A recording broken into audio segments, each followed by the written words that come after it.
యొద్ద అనేకులు ఉన్నారు. అయితే అక్కడ రాయబడిన మాట చూడండి, ఆయన తల్లియు ఆయన తల్లి సహోదరియు క్లోప భార్యన మరియు మగ్దలిన మరియు యేసు సిలువ యొద్ద నిలుచుండిరి. She stood at the cross, she stood at the tomb, she stood at the graveyard, she stood at the resurrection, she stood at the Pentecost, she stood in the upper topic. అమ్మ ఏంటమ్మా నీ strategy ఏంటికో చెప్తావు అసలు ఏంటంటే ఆమె ఒకటే మాట అంటది, my weapon is sacrificial praise.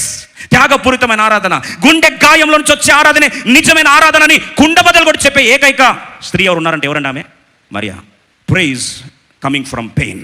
I want to title this as sacrificial praise coming out from pain. గాయములో నుండి పుట్టిన స్తుతి, అదే నిజమైన స్తుతి. గాయములో లేకుండా వచ్చే స్తుతి నా దృష్టిలో స్తుతినే కాదు. మీరు వచ్చి మీరు సొంతంగా టైటిల్ ఇచ్చుకుంటే ఎట్లా బ్రదర్ అని 51 కీర్తనలో చాలా స్పష్టంగా 17వ వచనం రాస్తుంది, విరిగి నలిగిన బలి దేవునికి ఇష్టమైన, విరిగి నలిగిన హృదయమే దేవునికి ఇష్టమైన బలి అట. ఈరోజు అడుగుతున్నా, గాయంలో నుండి పెళ్ళుకి ఆరాధన.